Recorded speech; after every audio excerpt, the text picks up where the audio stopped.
Ayer vi una entrevista con George R.R. Martin. A George R.R. Martin lo conocí, o por lo menos lo vi de lejos en 1976, cuando fui a la Convención Mundial de Ciencia Ficción en Phoenix, Arizona. Yo ni sabía yo a qué iba, no sabía ni cómo eran las convenciones. Simplemente decidí que esta me quedaba cerca, iba yo y me fui en tren de la Ciudad de México a Phoenix, Arizona, y de Phoenix, Arizona de regreso a México. Ahí conocí, por cierto, dos veteranos de la guerra de Vietnam que fueron amigos míos durante muchos años, sobre todo uno de ellos.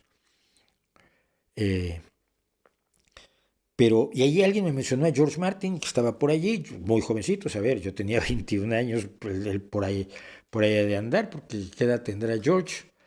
Que además alguien lo conocía como George Railroad Martin, porque RR es la, la contracción de Railroad en Estados Unidos. Él es del 48, tiene 74 años, yo soy del 55, o sea que sí soy 7 años más jovencito que él. Pero ya me decían que era un gran escritor y demás. Bueno.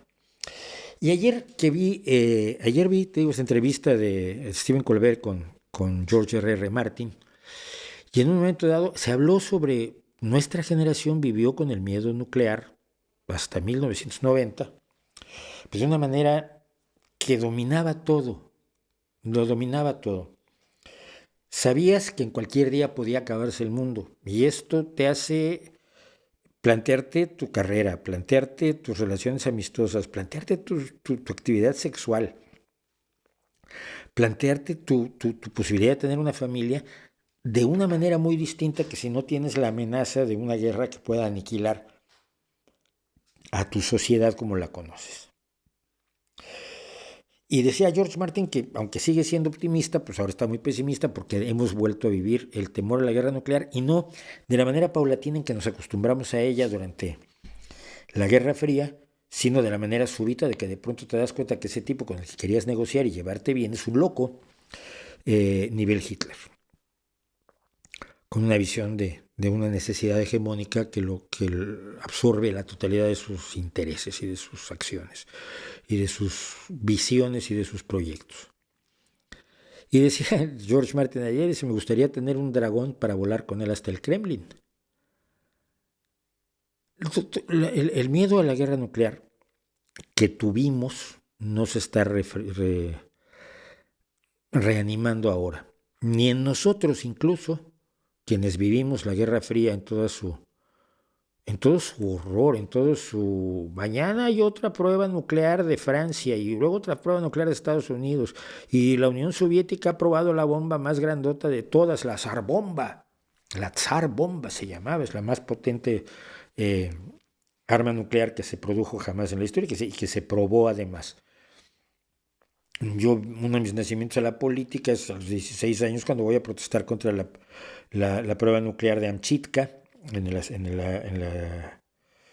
el archipiélago de las Aleutianas, y frente a la Embajada de Estados Unidos en México. Ya he contado la historia, que éramos 6 amiguitos, acabamos todos en el misma vehículo de la policía, cupo toda la manifestación, pues ahí tarados, cartelito, no queremos guerra nuclear, y sigo sin quererla. Ahí sí, 51 años han hecho poco por cambiarme. Pero vivíamos un miedo que era real, y oíamos canciones respecto a la Guerra Fría.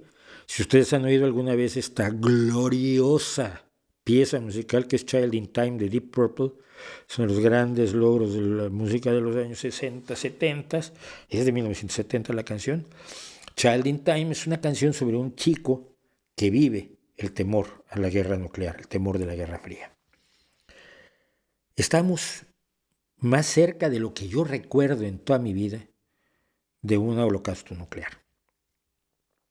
Ese holocausto nuclear lo puede disparar la irresponsabilidad de un sujeto enormemente peligroso, que es Vladimir Vladimirovich Putin. Nadie más está promoviendo la guerra nuclear.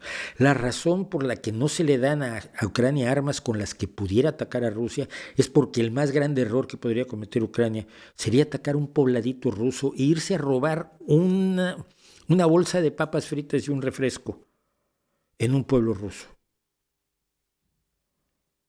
Esto implicaría una provocación nuclear que el mundo no le está haciendo a Putin, por más que lo quieran decir sus portavoces en la televisión. Todo el mundo le tiene miedo a una guerra nuclear porque el resultado es absolutamente impredecible. Pero lo que podemos predecir es que es el fin del mundo como lo conocemos en la actualidad. ¿Podemos sobrevivir a ello? Probablemente sí, probablemente no. Pero lo que conocemos hasta ahora va a dar un giro radical si sobrevivimos, cosa que está por verse, sobre todo para países como los europeos o Estados Unidos, Canadá y probablemente México, porque está demasiado cerca de Estados Unidos, y de donde están los hilos de las armas nucleares de Estados Unidos, que se encuentran fundamentalmente en el desierto de Arizona, el desierto de Nevada, etc.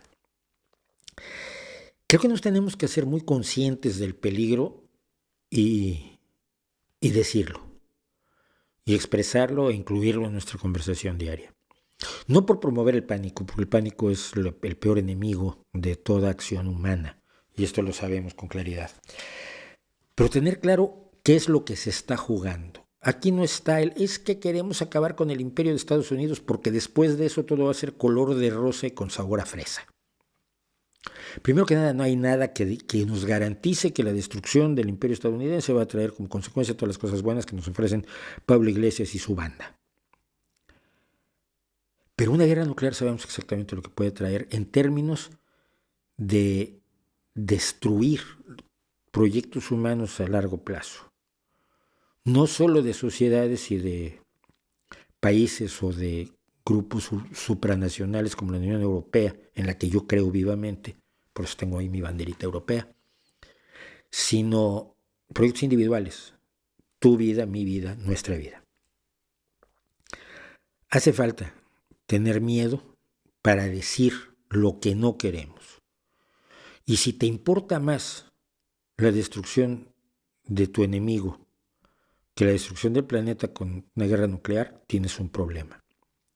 Si te pones del lado de Putin vas a hacer lo que Margarita Simonian, precisamente la directora de Russia Today, que tanto ha aparecido hoy en esta emisión, que ella dijo que prefería una guerra nuclear a perder la guerra de Ucrania. Con esa gente es muy difícil hablar, con esa gente es muy difícil negociar. Y quienes están militando del lado de Putin, no de Rusia, porque aquí los que pierden son los rusos sobre todo. Quienes militan del lado de Putin están poniendo en peligro tu vida, mi vida, y sin darse cuenta, la de ellos mismos. Y yo creo que hay que decirlo, yo creo que hay que hablar más de ello, porque esto no es ninguna broma. Ojalá lo fuera. Ojalá pudiéramos confiar en que Putin no hará una locura.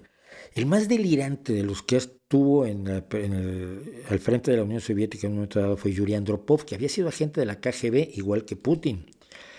Ni Yuri Andropov se planteó en serio una guerra nuclear. Ni Yuri Andropov.